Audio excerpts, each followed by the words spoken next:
Hello, everyone, and welcome to Like Mother, Like Murder. I am Rachel. And I am Heather, and each week we talk about all things mom-related true crime, from missing moms to murdered moms, moms who commit the crimes, survivors, and much, much more. And sometimes we get the honor of having a guest host come take over the mic to share with you guys a case that is so important to them. That is what is happening today. If you guys are a longtime listener of Like Mother, Like Murder, then you have most likely heard of the incredible Jules Thorpe. She joined us 2 years ago to share about Kaylana Turner. And we worked alongside her on season 2 of Missing in Hushtown on the disappearance of Bethany Markowski. We have participated in her passion project, You Should Be Here, which is the collaborative series that is a podcaster's give back project. And most importantly, we have grown close and we are blessed enough to call her our friend. Once again, we get the absolute privilege of having her come on and bring her greatness to our platform to share with you guys a mom-related case that she has covered before and wants to get out there even more. So we only touched on some of the wonderful things that Jules does. So we want to give the warmest welcome to Jules. Allow her to say hello and reintroduce yourself to our listeners. Oh my Hi, God. Jules. Welcome. Hi, everybody. I know Rachel and Heather, I'm obsessed with you guys. And I just want to say that I am so happy to be here. And today's episode, it has really pissed me off. And I hope that we can all dig deep and deep dive. Because actually, I covered this a few years ago on my podcast, and it stuck with me for many reasons. And I haven't done a refresh deep dive on it. So I'm hoping that all your listeners and armchair detectives can obsess and hyperfixate on this and get some justice. I love that. Positive that the two of us will, and I know everyone listening will as well. Before we get into that today, we do, we just bragged about you a little bit, but yeah, I'm really uncomfortable. That's why I'm trying to move on, right? I know, but I'm not allowing it, because when you do what you do in this field, when you are who you are, the heart, all of it, you can't move on. You can't move on from that. I'm perimenopausal, so it just let's skip feelings. This podcast knows all about that. This is a feelings podcast. I was working at the zoo today, sitting across the gibbons, the monkeys. And my friend walked up, and I was so happy to see her. I was like, I'm crying. What? And she goes, I'm so sorry. I'm like, no, I'm happy. I know it's confusing. It's confusing to me too. That's not even confusing to me, in all honesty. The amount that I cry nowadays is, to me, there's moments that it's ridiculous, but then if my mom is standing next to me, she's also crying, and then it all makes sense. 100%. I'm like, well, here we are. I appreciate it. I feel the same about you girls. And I think that working on Missing in Hushtown season 2 is the highlight of my career so far. And that's because of y'all. We had quite the team. That is sweet. We could brag about each other probably this entire time. And actually, we could probably have just an entire episode on the different projects that we worked on and, the things that we do here.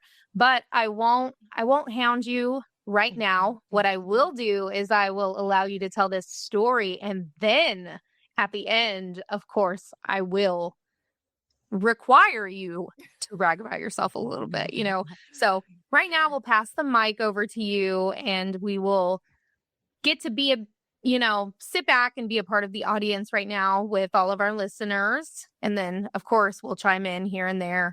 But as of right now, go ahead and take it away, Jules. All right. Definitely feel free to stop and interject at any moment.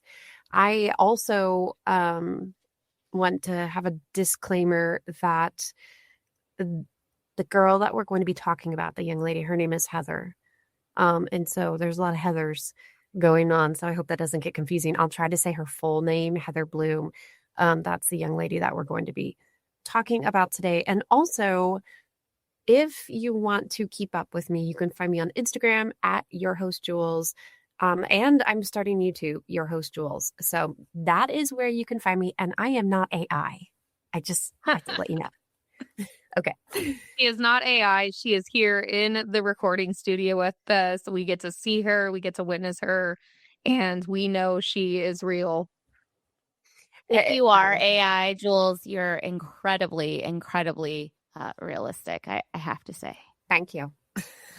All right, ladies, should we do this? Should we learn about Heather Bloom? We should. would love to know.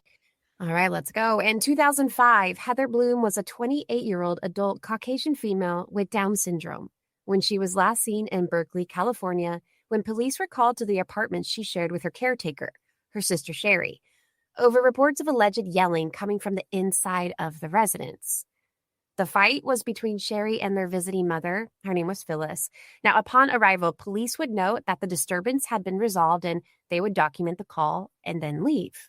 It would not be until 4 years later, in 2009, however, that Heather Bloom would be reported missing. Okay, now you guys hear this. She was living with her sister, who was her full-time caregiver. Yet it would be her mother who reports Heather missing, stating that she had not seen or heard from Heather in 4 years. And one of the members of the family has since moved out of the country. This is the disappearance of Heather Bloom and the strange circumstances surrounding this unsolved case. Now, to this day, she remains a missing person, but she doesn't have to remain that way. Everybody listening, you may have the key to finding Heather Bloom and bringing her home. Now, today's case, you guys, has many holes, and I'm going to do my best to fill them in. But Heather and Rachel, there's a lot of missing pieces here, and I'm really interested in your thoughts and your ideas. So please chime in, cut me off, interrupt whenever you get a thought to speak. Just let it go, because we need all of the thoughts going. And there's limited resources. There are not, I don't know of any other podcast that has covered Heather Bloom. I can't recall how I found her. I think I was going through the Charlie Project website, and I may have found her there. And because I was a special education teacher for so long, that was probably the one that stood out to me and why I wanted to. Yeah, when you brought up her name when we had first talked about you coming back on, I didn't remember her name, and then I've listened to True Crime and Headlines. So it's kind of crazy to me, even with that said, that this did not even ring a bell. So I'm like, I must have missed it or something, because based on what you didn't tell us a lot, but based on what you did say, I feel like it's something that I would remember. Mm-hmm. So it's wild. And it makes it even more sad to know that there are so many cases and so many people out there that are missing, or, unsolved cases that have no answers, that they're not getting coverage, they're not being talked about. And we're in a field where we research this and we look this up constantly, and still 2 out of 3 of us have not heard this. Well, it's interesting because as we go on in this case, you'll also find that Heather Bloom had no way to advocate for herself. She was 100% in every aspect of her life reliant on her caregivers. And that's what is also so scary about this being unsolved. And then we'll go into what was not done to try to find Heather Bloom. Because of restrictions with HIPAA also, and also non-cooperative family, we are going to have a lot of hurdles we are going to have to jump over, but y'all know that we don't shy away from a story just because we can't give you every single detail. So my hope here is that someone out there listening knows something and comes forward. So you guys, let's discuss what we do know. So meet me in Brooklyn, New York, where Heather was born in 1976. We don't have information available on Heather's father or much more about her upbringing, and that's a bit of a frustration with this case. There are numerous news stations and network articles written and shared online asking people to share any information they have that could direct authorities to finding Heather, but there's no additional information about Heather's life. At some point in Heather's life, her sister Sherry moved to California. Now, again, there's not much information in terms of Sherry either. Was she younger? Was she older? And was she a college student at Berkeley, or was she just living in the town? We don't know. So, for reasons unknown to the public, though, Mother Phyllis travels to where Sherry is living in Berkeley, California. If you don't know, Berkeley is a city located on the eastern shore of the San Francisco Bay, and it has one of the top-ranked universities in the nation, University of California, Berkeley. Have either of you guys ever been to that campus before? Yes. Yeah, is it beautiful? It's very beautiful. Yes. Did you tour it to go to it, Miss Valedictorian? I did not tour it. I actually didn't tour any colleges before I started college, which is pretty insane. But I have been there. Beautiful campus, beautiful area, very different vibes from a lot of the other parts of like San Francisco area. Yeah. Absolutely. I feel like Berkeley is its own little ecosystem. It's in October 2005 that the last known confirmed sighting of Heather from anyone outside her immediate family was made, and that's by police during the incident in our opening. Shortly after the yelling incident, Phyllis made her journey back home to New York without Heather. According to Phyllis, Heather was left with Sherry becoming her new caretaker. So I have a few questions, probably a million, but here's what we need to know before we go down this rabbit hole of theories. Y'all ready? Heather is an adult. However, she was fully dependent on a caregiver to live. It wasn't just a caregiver to help with some daily things that seemed to be harder for Heather. It was every aspect of her life. She was nonverbal in communication, but it's reported that she does know a little bit of sign language. Now, Heather is also wheelchair bound, which means access to a home with a ramp or elevator would be absolutely necessary. Heather also had some significant health challenges. She was born without a thyroid, which means that she needs daily medication for congenital hypothyroidism in order to survive. And according to the charlieproject.org, Heather was also born with a heart condition, one which also requires daily medication to maintain. I know we talked about this briefly, but I was a special educator for many years. And one question that I do have is if Heather was receiving any types of services in New York. So typically, our adults with different abilities would go on to still have different services like occupational therapy or speech pathology. And if those were going to be continued in California, has anyone actually ever reached out to any of those services in a radius around where Heather and her sister were living? That's probably where I would actually start, is to go in and say, hey, were you with Heather? But then we also have the HIPAA laws as well. But sometimes a lot of people will answer you anyway. It's worth a shot. Now, if she was in California, how would her services have been paid for? Service providers, they have to transfer files, notes, and goals. So if Heather was receiving behavioral therapy, speech therapy, or occupational therapy, the providers would likely know where she was going to go next. Now, most providers have a big investment into their clients and have significant insight into a family and their dynamics. So my question is this: have we checked if she was receiving services in New York? And did we ask if they transferred files to anyone in California? Or did they just end services and say, see you later? Yeah, and because that also begs the question, even if we don't go so far as services, it sounds like she needed medications. So where were her prescriptions at? I mean, that is something else. And then the other thing that even if we're not talking about a provider, just the things necessary to be a full-time caretaker, even if it is a family member, a lot of times there's state subsidies, things like that. The fact that she was in a wheelchair, that's also something that you haven't told us too much, and it sounds like there's not a lot out there in terms of what her background is, but a lot of times if there is a wheelchair, if there is a necessary, ADA compliance things, these are all also trackable and require some kind of paper trail to follow.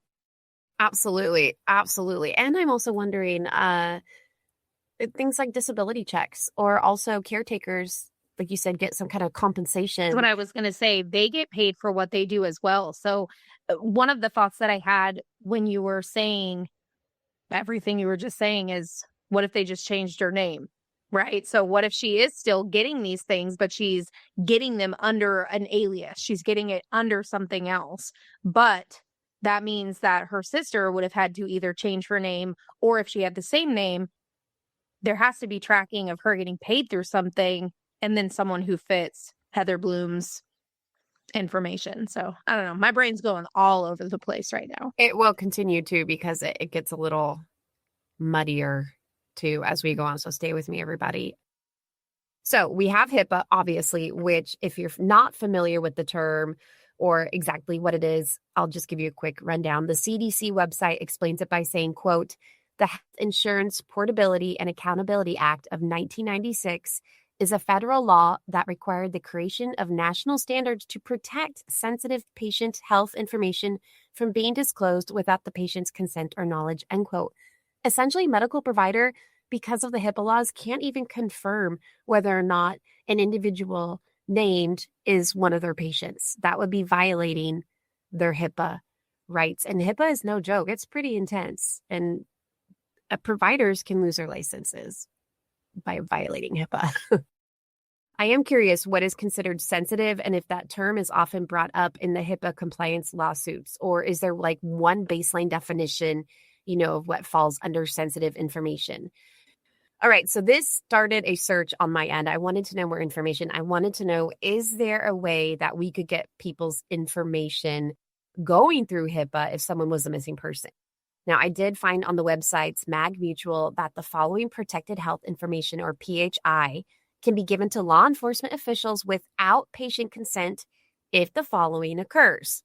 There has to be a court order, court-ordered warrant, subpoena, or administrative request. I am not sure if any of that was ever done. Now, we know that we don't have all the information from law enforcement, and rightfully so, we're not privy to it. But considering that the way the rest of this investigation will go, allegedly, I doubt that that was what happened. So here we fall into a few gray areas, ladies, or unknowns. So since Heather was an adult with Down syndrome and fully dependent on a caregiver, she was not in control of any type of her money handling, communications, or relationships. So all law enforcement's typical first line of investigative work, like tracking her phone, accessing call logs, emails, social media accounts, finances, that wasn't able to be conducted. So let's pick back up with Phyllis, her mom. She makes a call in 2009 to police in Berkeley, California, that she has not heard or seen from her daughter since 2005. We need more information, right? Has she heard or seen from her other daughter, Sherry? Has anyone in the family seen or heard from Sherry? I'm not going to surprise you when I tell you we don't know, unfortunately. But let's also not forget that the last time she says she saw Sherry and Heather was when she brought Heather to California to live with Sherry. And they fought so loudly that the police were called. You guys, what was that fight about? What was that fight about? And here's some theories. There's some theories that I think we can touch on. Were they fighting about who had to take care of Heather? Was the argument that this was a burden to take Heather on? Or were they fighting over who got to take care of Heather because they both wanted to be her caregiver? Maybe there was a struggle between Sherry and Phyllis over who was the right one to take care of Heather. But whatever the reason of the fight, we know it was heated and it was loud enough that the cops were called. And we can assume that this was either the last straw on either of their ends of communicating between mother Phyllis and daughter Sherry. So why wait until 2009? I think, Rachel, your face when I read that, that's a lot of years that go by. Oh, I think I should do a missing persons report now. It's been multiple years. We need to know the motive behind waiting the amount of time to report a daughter missing, even an adult. I wanted to know more about the rights of adults with Down syndrome. I don't know if you guys are familiar with it at all. Do you have any familiarity with that? what Okay. rights are given. Mm-hmm. In terms of Down syndrome, like many other things, it's a spectrum, right? And so it sounds like Heather was definitely on one end of the spectrum, in so much that probably with her having a full-time caregiver that controlled her any monies and and the fact that she was nonverbal, whether or not this is morally okay, she probably didn't have a lot of rights. Correct. Correct. And I think down to the daily going to the restroom, she was reliant on every aspect of Mm-hmm. of her life for help from her sister Sherry. Then it was Phyllis up until obviously when she was 28. I logged on to the Down Syndrome International website. And if you're just familiar with the term and not what Down syndrome is, I do think I really would like to share, if you guys don't mind, a little bit about Down syndrome. And the Yeah, website does a really absolutely. good job explaining it. It says, quote, Down syndrome or trisomy 21 is a natural occurring chromosomal arrangement that has always been a part of the human condition. Down syndrome is universally present across racial, gender, or socioeconomic lines in approximately 1 in 800 live births, although there is considerable variation worldwide. Now, Down syndrome usually causes varying degrees of intellectual, just like you said, Heather, and physical disability and associated medical issues. And we know that Heather Bloom had quite a few medical issues that made her reliant on medication to survive, daily medication to survive, which makes us even more alarming when we're wondering, is Heather Bloom alive today? Since we just have that little bit of information and knowing she's nonverbal, she's wheelchair bound, but we don't have any more information on her abilities, we cannot share more information on how involved her caregiver would have to be with her daily life, hygiene, or routine. And why bring this up? Well, I want to know, who was the local pharmacy? Are there cameras at the stores? Can we review tapes to see if Sherry's car enters the parking lot ever and then search within 3 months of that again? This could help confirm routine, as most medical prescriptions are 3 months out. But not only confirm routine, but confirm a disturbance in the routine. Did Sherry all of a sudden stop picking up prescriptions? That may help pinpoint a time if indeed Heather went missing. I know we need resources, and that equals manpower, which equals monetary compensation, something many departments need more of. But what have they actually done? Well, so far, this is all that I could gather. Now, keep in mind that this is just information made known to the public. I have no idea what they've actually done behind closed doors. I have no idea how dogged maybe one of the detectives has been. And I want to put that out there. I don't know, and I don't want to misspeak. But I think the fact that Heather is still missing is very alarming, given the following circumstances I'm going to share. So I don't want to impede in the investigative efforts. However, Sherry moved apartments in 2007, just 2 years after Heather moved to California with her. Police were able to locate Sherry's new apartment and address upon doing an in-person visit. They were able to confirm it was the correct address, the correct residence of Sherry.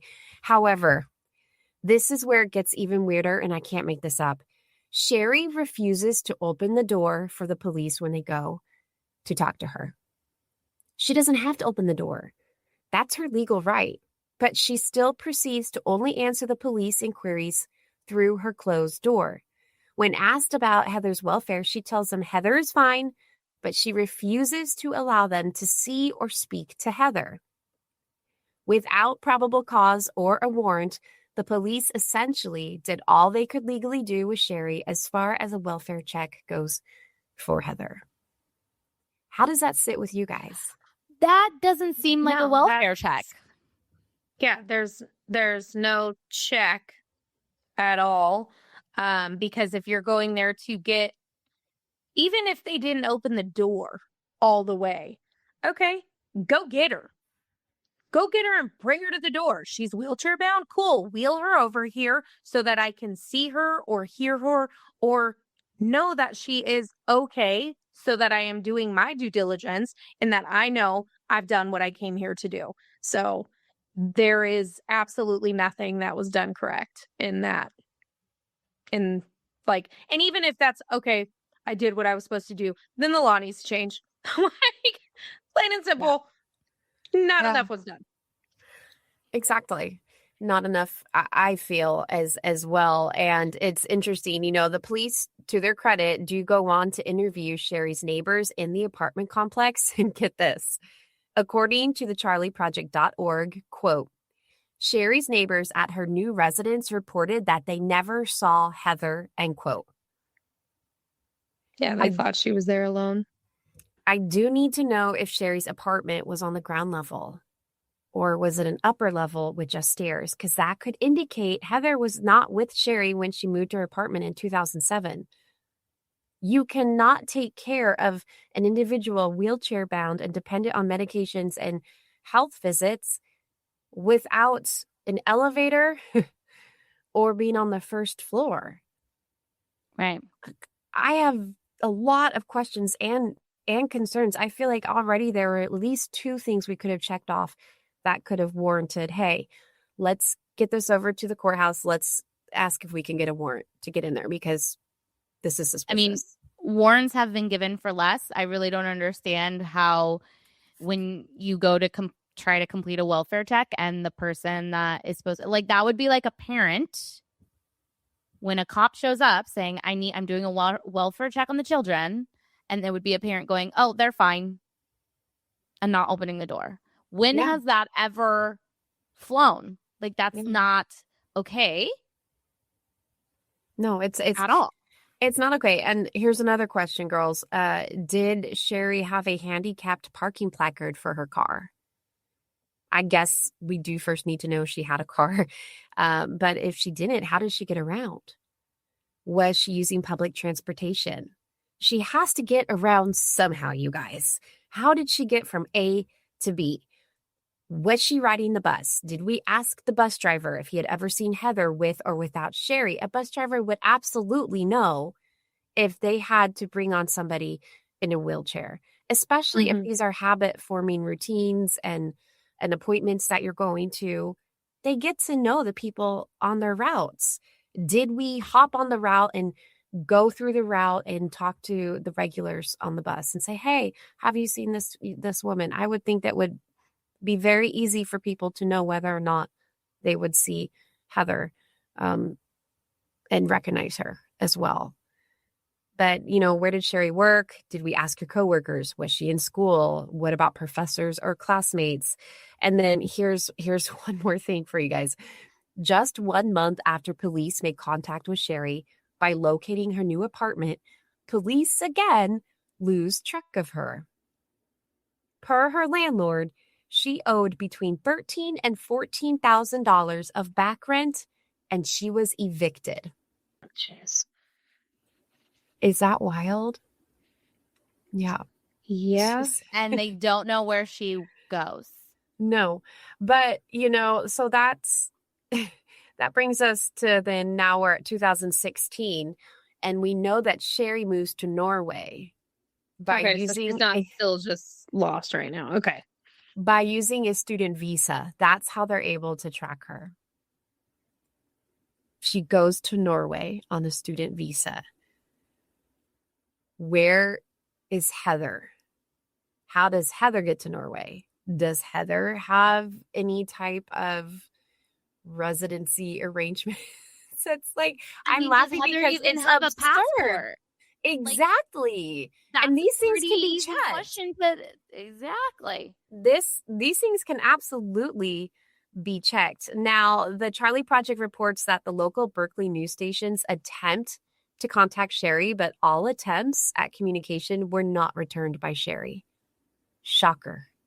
Heather is classified as an endangered missing person, and police are asking, I'm sorry, but police are asking anyone who may have a lead on any information to contact them. Should we contact them and give them a list of itemized things to look into? That sounds snotty, but I want to know, in a non-snotty way, would that be helpful? How would that be perceived too? Probably snotty, probably, but I mean, did But you at this check this? Did you point, check this? Did you check I'm sorry, this? you Yeah. have to this seems pretty basic stuff that you could look into when you're checking on the welfare of someone who does not have the ability to get around on their own without help. Like it would be, you know, if this was someone, and we see this all the time in our cases, when someone goes missing and they go, oh, they're an adult, they could do what they want. They could have run away from their family if they felt like it. They could be anywhere right now, and that's their right. Okay, but this is not the case here. Heather does not have the ability to go off and just, quote unquote, run away from her family to start a new life. So it doesn't make sense to me that this is not pushed further by the authorities, especially because some of these checks do not require more than someone sitting at their computer and checking it. Yeah. Right? We're not asking someone to be sent to Norway. These are things that could easily be figured out on a computer. I mean, obviously there's a lot of things lacking, but again, like, we couldn't just let this case go by without seeing. This is, we talk about being a voice for the voiceless. I mean, this is quite literally advocating for an adult who needs somebody to be looking for her, who is searching for her, who's missing her. Where is she? And we have so many questions. And there are theories that Heather could have been placed in a care facility and is safe and is living a life privately, as is her right to do so. But the gatekeeping of Heather's story by Sherry is enough to justify the extensive well check. And if she's in a care facility, who is paying for that?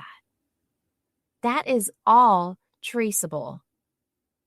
Who is paying for that? And did they go around and check all of them themselves? She could be in a new city. That's another theory. Anywhere, really. But if she is in a new facility, in a new city, it makes the most sense that she's being cared for in the San Francisco area where Sherry was living.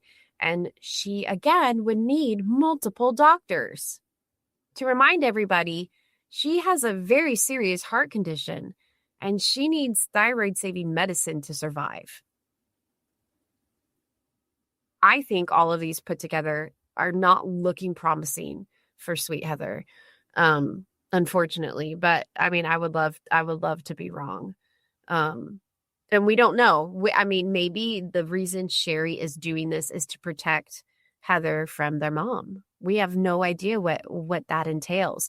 But Sherry is going about this in a very shady way and non-cooperative, and then being evicted and then piecing out to Norway. Doesn't look good. Right. That doesn't look good. So I did a little bit of sleuthing when I first looked into this a few years ago. A quick little public background check on Sherry Bloom. I did find one Sherry Bloom that was connected to a Phyllis Bloom, and I was able to find Sherry's middle name. And then I took her full name and kind of went into the interwebs that way. And I found a PhD research fellow with the same name in Norway, which makes sense. Student visa and PhD takes a very long time, so you can continue to renew your visa if you continue your education. Now, here is what her job page for the University of Southeastern Norway says. And this, again, is not confirmed. It's the same one, but the names match. So I just want to put that out there. She is the Faculty of Humanities, Sports and Educational Science, the Department of Culture, Religion, and Social Studies.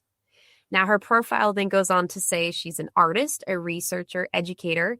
I focus on the ethical and spiritual tensions that occur in an increasingly digitized world. My work, blah, blah, blah, blah, blah, blah, blah, blah, blah. Okay. The ethical word really super stood out to me. So yeah, says that in 2022, that Sherry Bloom was a facilitator for a session for a PhD student seminar in cultural studies. So she is actively working towards the PhD and in the community and speaking, albeit it's in Norway. There was an email address attached, and I thought, I have an email address too. Let's email her. So I did, and why not? So I emailed her. In full transparency, I never heard back. I think we're shocked with that.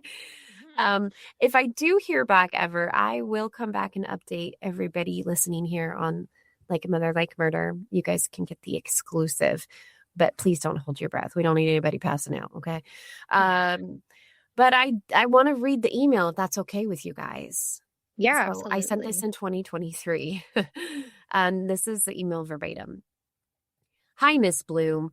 I host a true crime and ongoing cases podcast, and we are doing an episode on missing persons. Your sister, Heather, has many news outlets with articles on the whereabouts of your sister published, as well as the Berkeley Police Department actively trying to procure any type of visual confirmation that Heather is in good welfare. I am emailing you to give you an opportunity to comment or state your side of the stories which are cast across the internet. Currently, the narrative is one without your input, and if you would like to change that, we would like to give you the space to do so. As of now, what we can gather is that nobody has seen nor heard from Heather in a number of years, despite confirmation from you to police in 2009 that she was fine. Thank you. True Crime and Headlines. That was back when we were True Crime and Headlines. So no reply back. And it didn't bounce back either. So it went somewhere. The email went somewhere. And today, Heather Bloom would be 49 years old. So she's out there. She's 49 years old. And I also think it's important to bring up the life expectancy of individuals with Down syndrome. 49 would be a very long life. And that's because we touched on the health conditions that often come with individuals with Down syndrome. And given her heart condition and the thyroid condition, when you add that all together, I hate to say things like this, but it feels very heavy and sad that things are against proving that she would be out there, but I would hope to be wrong. And you can live way past 49 when you have Down syndrome. Right. But just alone with her health conditions as well. She has blue eyes and brown hair and uses a wheelchair for mobility. The Charlie Project reports, quote, she has a vertical surgical scar on her chest and a lump on the back of her neck near her hairline, end quote. Now, it is important to say this. Sherry is well within her rights to not share anything with the police, as she is not a suspect, nor is there a crime suspected at this time, nor has there ever been a warrant or a deposition or any type of legal accountability required of Miss Sherry, unfortunately, for Heather. If it's a simple explanation, just come out and say it. Mm-hmm. Just what is stopping you? It doesn't look good. It doesn't look good.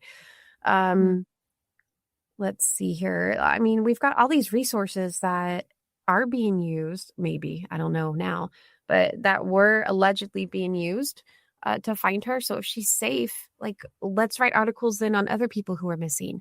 Let's give other people's name in print, share their photos, share their stories. We're taking up space for somebody else. And there's so many missing people out there. Like, have some integrity. That's my soapbox. I'm going to get right back off that, though. All right. So if Sherry can come forward and give details to authorities, that would be peachy keen, correct? All in favor, say aye. Aye. Aye. Okay. We also don't know anything about Phyllis and Sherry's relationship. And I don't know anything about Phyllis and Heather's relationship. We don't know about Heather's quality of life leading up to this. We don't know why Sherry moved across the entire country from mother. And was that the reason? Is because she wasn't getting along with her? Did she want to seek a life without her mother? Or was it just for school? Or was it anything that was not even related to her mother? It could have been a very toxic relationship, right?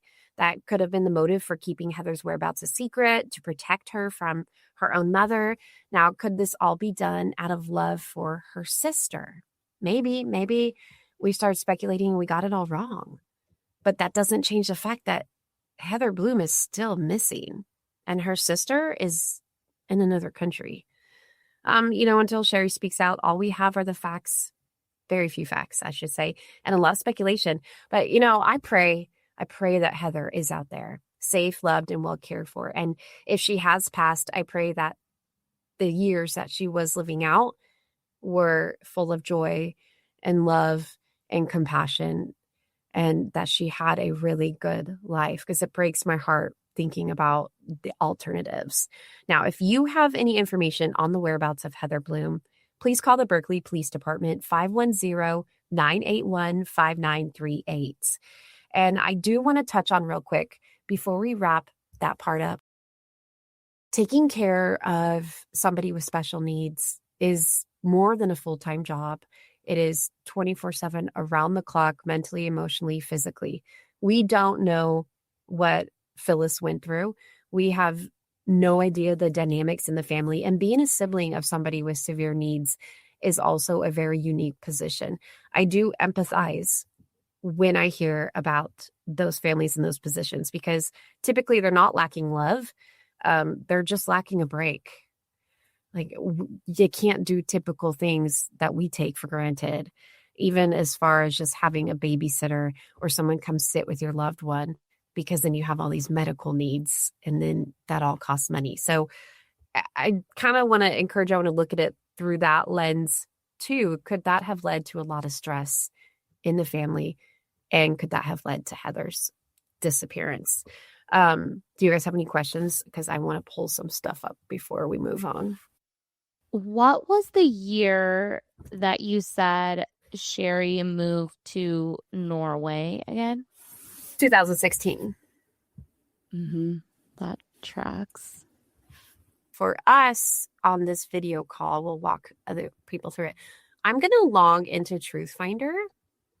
And I'm going to share my screen with you guys. Are you guys okay with that? Of course.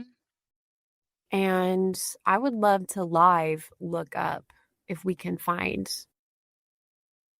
any updated information.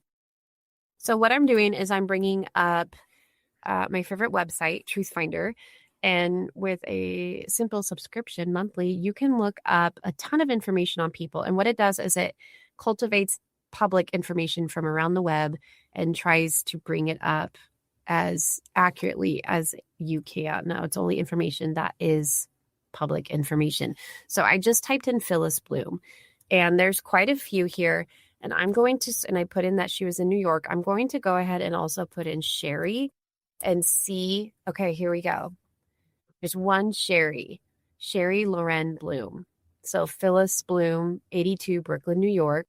So there were 3 other names there that could be connected to her. So I'm going to click on that and go down to more data. So we have some phone numbers and we have email addresses. S Bloom, what could that be for Sherry Bloom? And then location history. So it says they were in Brooklyn. Okay. And then Sherry Loren Bloom would be 47, which, if that is Heather's sister, she would be 2 years younger than her sister.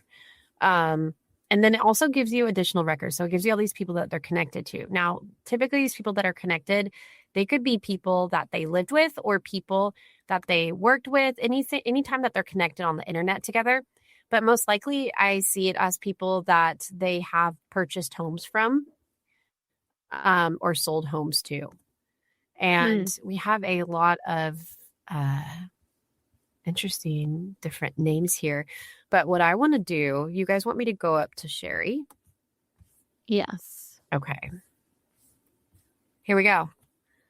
I think this is her because we have a New York City, Brooklyn phone number. Then we have a San Francisco phone number. That checks because Berkeley's just out there. And then what is NCRR? You looking that up, Heather? Yeah. Okay, look at this. And Oh, it's a Roadrunner. Do you guys remember Roadrunner cable, Time Warner cable? oh, okay. Yeah. Disturbing the peace, disobeying a court order in 2012. Where was that? Okay. Ford F-150. That is not a car that you drive if you are transporting somebody in a wheelchair. That's a pretty tough one. Okay. So not as much information, but what I will do is I'll go through and these names are very interesting to me, especially because it gives us more Bloom names, part of the family tree likely. But what this doesn't do is it doesn't give us, okay, look at this. Berkeley, California, from 2007 to 2025, which I don't know if that's true. But let's click on Okay. it. Click on it. So this person you found in Norway, scroll back down to, is definitely her. It is. Okay. Yes. Because I looked her up in one of her art like publications that she wrote. It says that she earned her bachelor's from Swarthmore College. Okay. And you just passed an address. Oh, dang. Okay. So this person is definitely in Norway, is her. Oh, that's crazy. And we know she wasn't paying any bills. Divorced. Okay, so what we have here is I'm looking at the ownership history of an address from Berkeley. And we're going to go back. So she wasn't on 2000.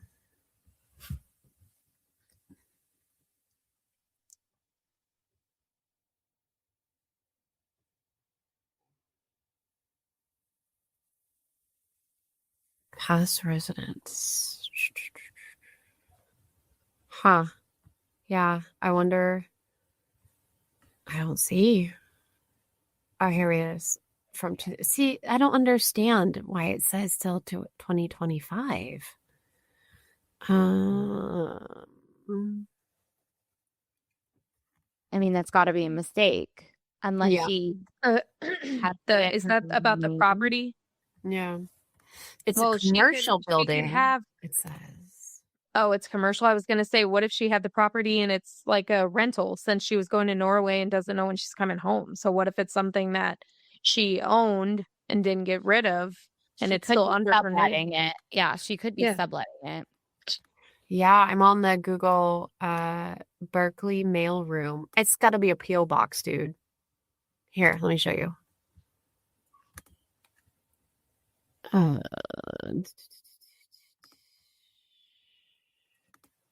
Hi, guys.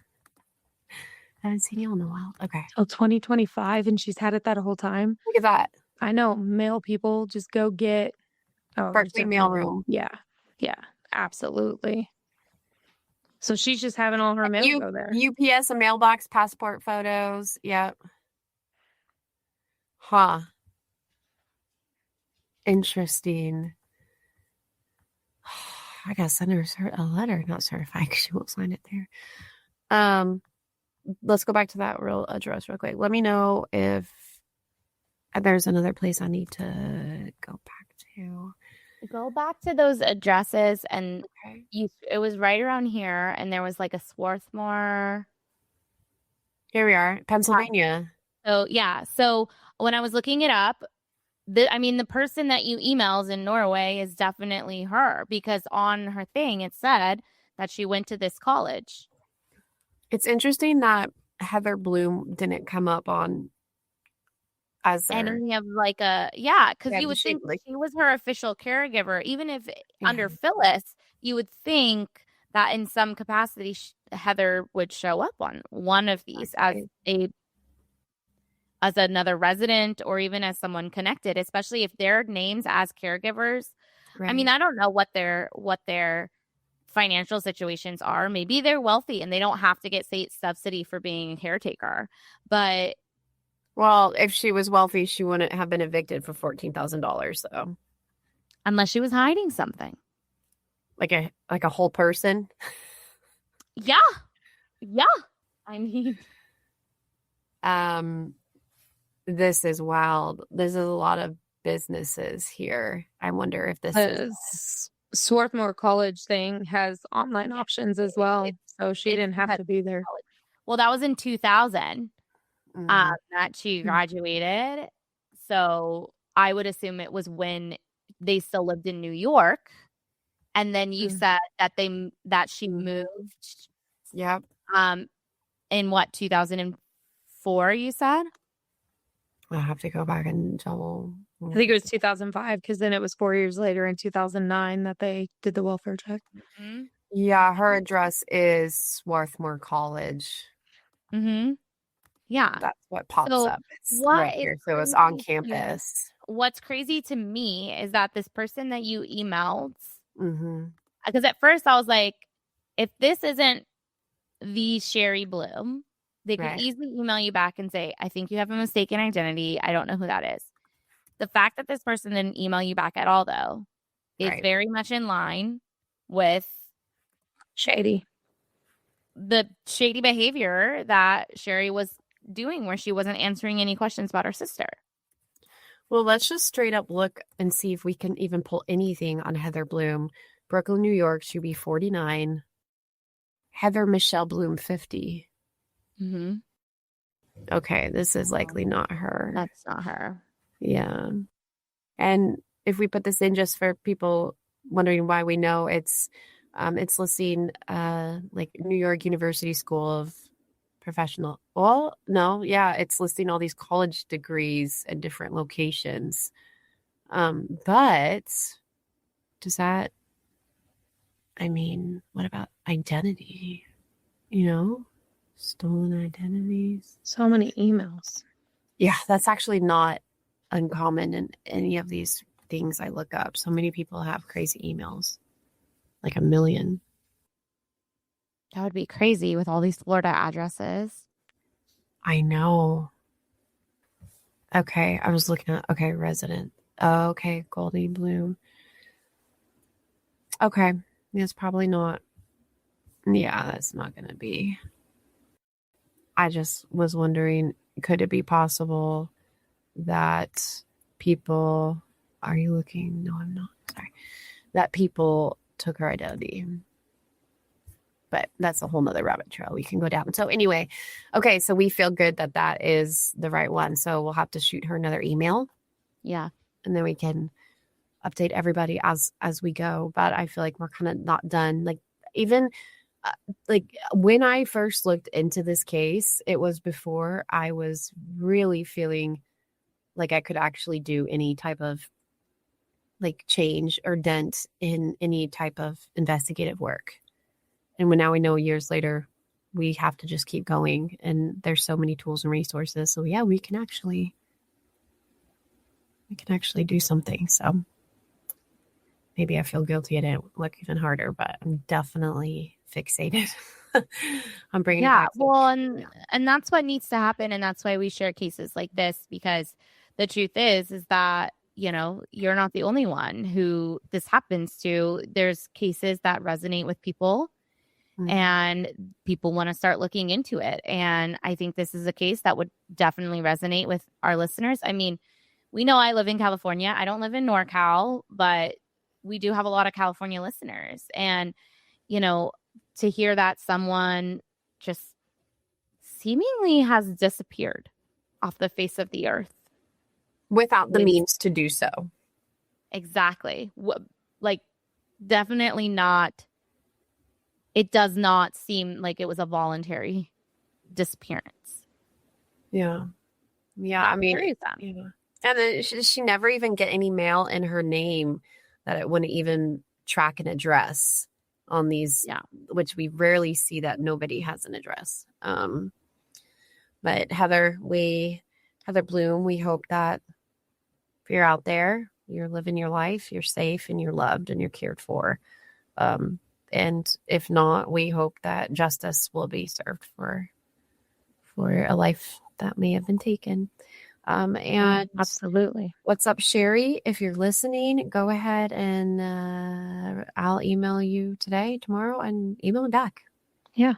Respond. Figure this out. Maybe we could actually help you find your sister if that's what you would like. Yeah. I think that's the part that really gets me is you're right. There's a lot of things we don't know. There's not a lot of history on the family. And she could very well have been, protecting Heather from maybe a horrible relationship with the mother. But at this point, it breaks my heart to think that like no one is out there thinking of Heather. I mean, what people would want to know, right? And the irony too of Sherry being Heather's caretaker when Sherry can't even pay rent.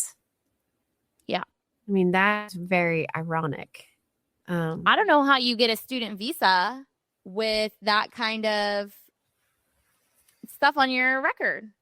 An eviction notice and a background. Maybe Norway is more lenient, but I'm also curious, is she still in Norway? Is she still a student? And which degree is she working on now? Because that's the thing is you can stay in a PhD program for a hell of a long time. Yeah. Which, you can stay in even longer if you're hiding. That's exactly it. If you're really trying to stay out of, then yeah, you're gonna stay out of it. So yeah, I guess we'll go deep dive and then we'll text our group chat and see us. We are the group chat. see what it is. But I really appreciate you ladies letting me do this. And I actually have a couple things that I wanted to just throw out there that I thought about during, but I wanted to keep listening and see if you were going to talk about or just kind of circle back with just things that were frustrating or that don't make sense or whatever it is. So the first thing I know I kind of touched on already was the name change possibility. That kind of really worries me in something like this, where it's like, was she, put into a different home or whatever it may be, and her identity is completely different now. And I mean, you said it. We don't know what happened between Phyllis and Heather, or not Heather, but Phyllis and Jerry. And does that mean, was there some sort of like a positive thing that she was trying to keep her safe and get her away from her? So she changed her identity and she put her in there and she's just like cut off. And that's why she doesn't want to talk about it. That's why she doesn't want, to address the police or whatever it may be, respond to your email. So that name change thing is crazy.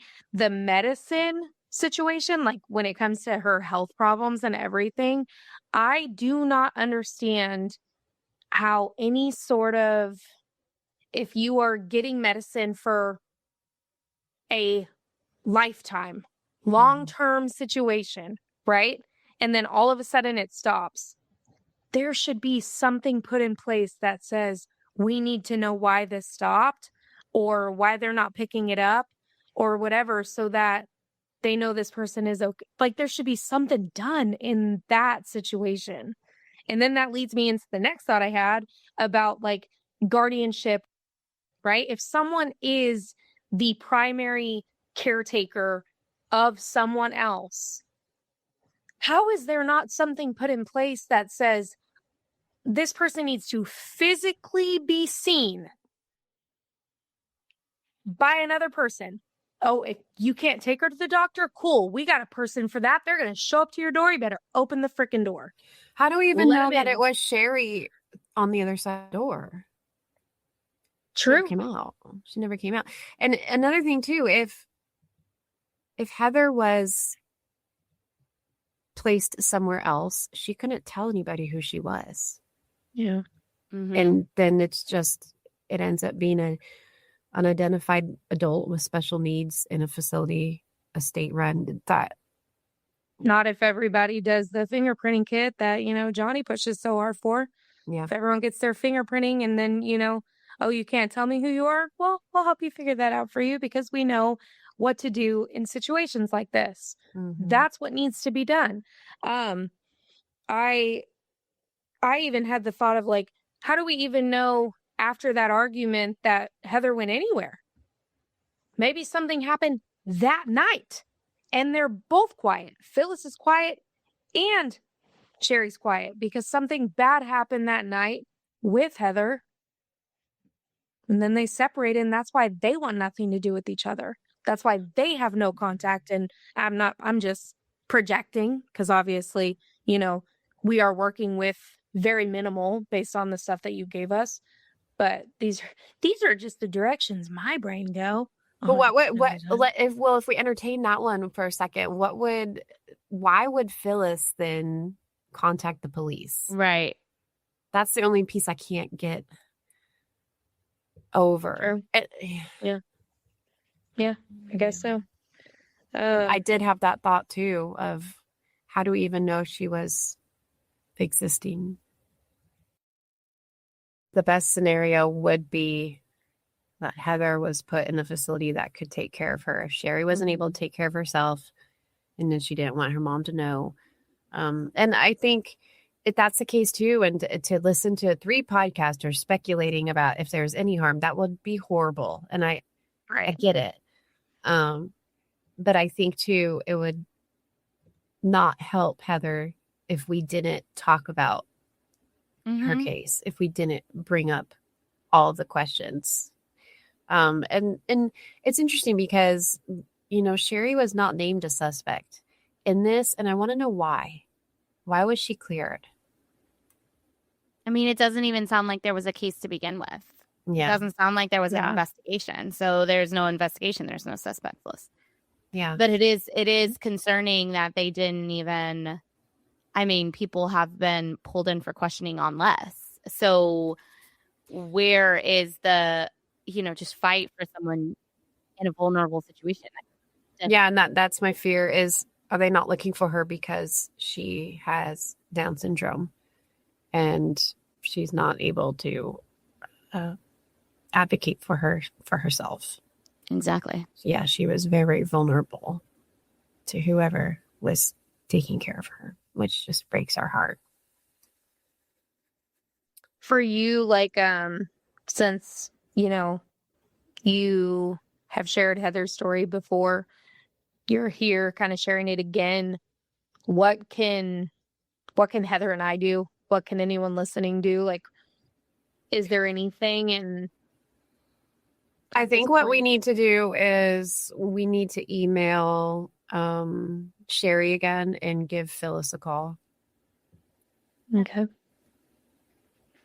A deep dive on those. It doesn't sit right to just move on to the you're feeling that too. Yeah. Man. I know that you gave the number to, which number did you give? The Berkeley? The Berkeley Police Department. Okay. So that'll be in the show notes for everybody, as well as any other information that Jules has to share with us will be available for you guys to look into, whatever there is to look into, since there's not a whole lot. There is not a whole lot. Yeah. Is there anything else that you wanted to talk about with her, or that we didn't touch on, or? I think we touched on all of the things. I think the saddest part is that, when the neighbors had no idea she was allegedly living there and they never seen her.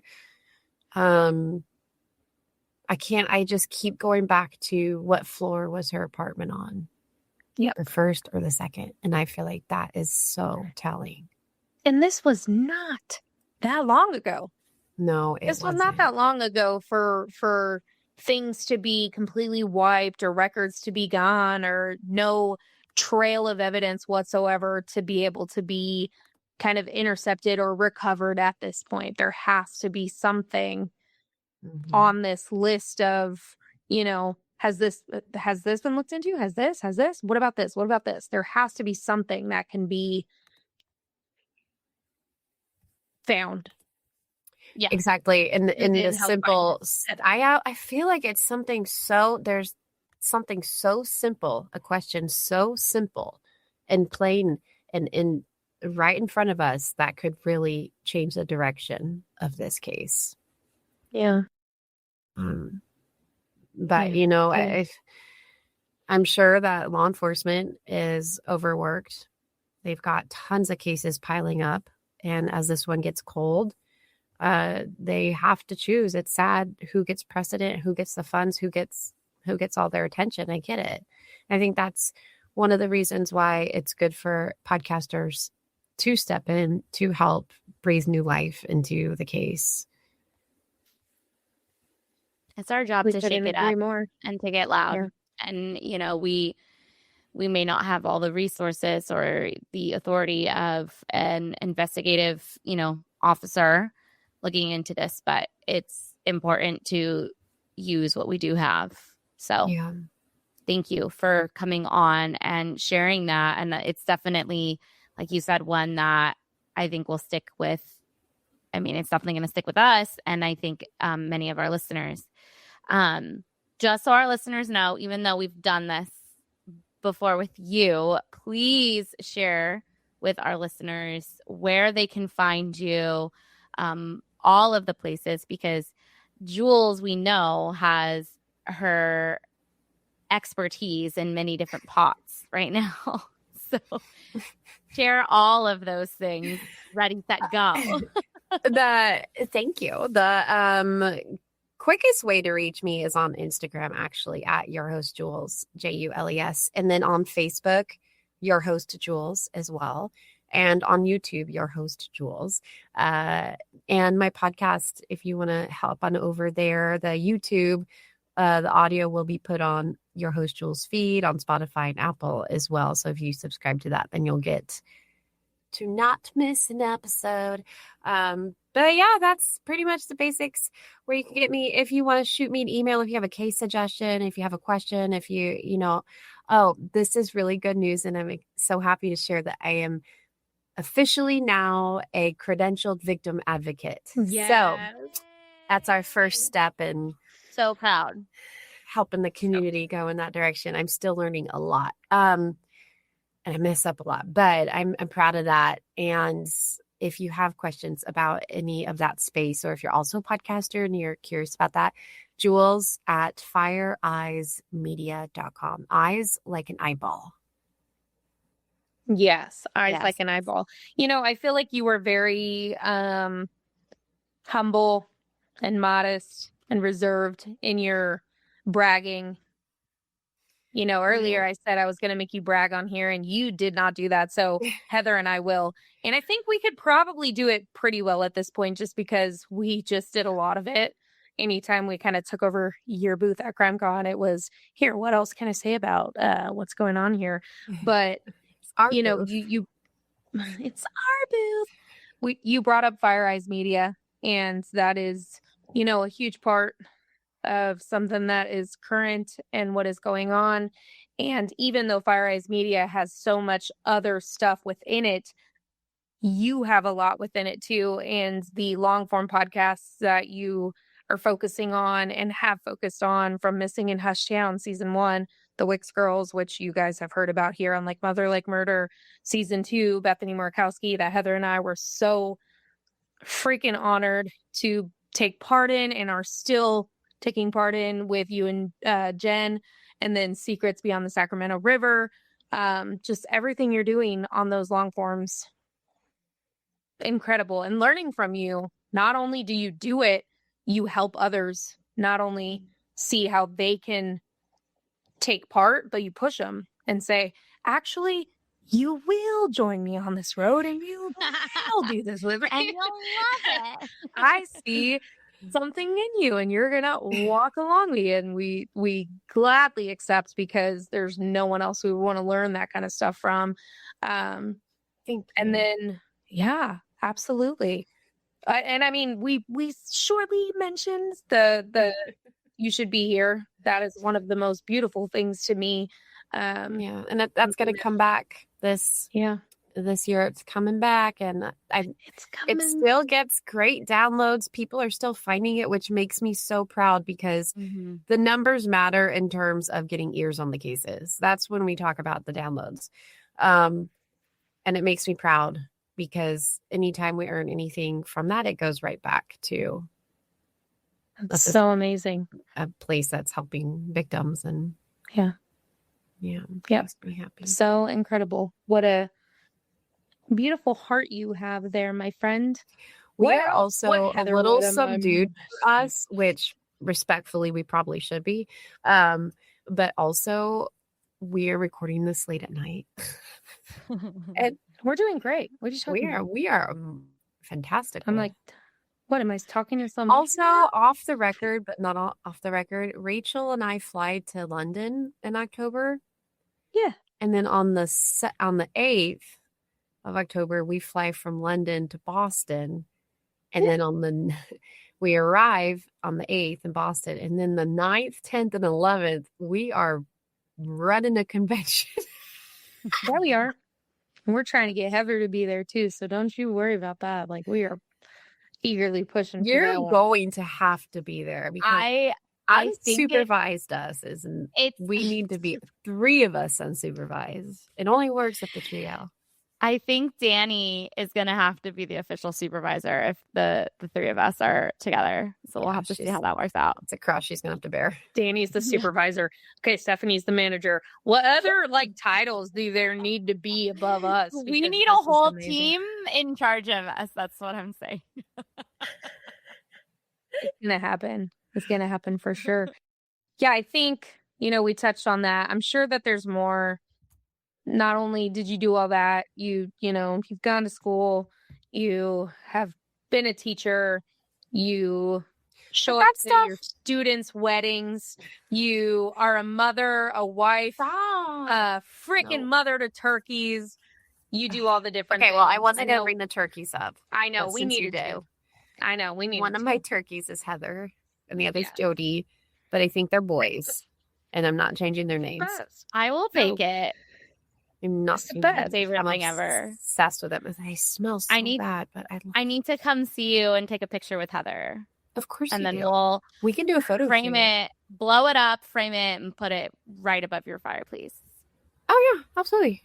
Yeah, that's a vibe. It belongs there. It belongs. That is right. All right, I had to bring up the turkeys before we logged off, but. Again, thank you so much for coming on today, and thank you for sharing about Heather. Yeah, Heather Bloom. Yeah, let's all try to find her. Reach out to any of us too, and if you've got any type of research skills, deep dives, anything, go at it, and let's do it together. I remember listening to a podcast, and they asked us to go onto a Google Drive and look at all these aerial photos. And I've spent hours and hours. I think that was my first realization that, hey, we're not just consuming it. We're in the community of it. And we need to do something about it. Yeah, 100%. I mean, it was podcaster and armchair sleuth that took down the Golden State Killer. Well, helped. Paul Holes, also was there. Thank you so much for coming here, for sharing Heather's story. We appreciate it. Our listeners appreciate it. And this wasn't the first time. It won't be the last time that you will bless us with your presence on Like Mother, Like Murder. Next week, stay tuned, ladies and gentlemen. We will be back on Tuesday with more Like Mother, Like Murder. Until then, please take care of yourselves, take care of the people around you. And if this kind of thing just gets your gears turning, just fire up that Google, because we need all of the help we can get to look at cases like this. Until then, we will talk to you all next week. Jules, are you ready for our sign off? I am. And please make sure you leave a 5-star review and rating, because these girls work so hard on And your that- host Jules, wherever and you get that- your host Jules at your host Jules at AI.com. I would like you to leave a 5-star review and rating. Thank you. For like mother, like murder. Beep. That's perfect. Bye, everyone. Okay, love you. Bye. I love you. Bye. Love you. Bye.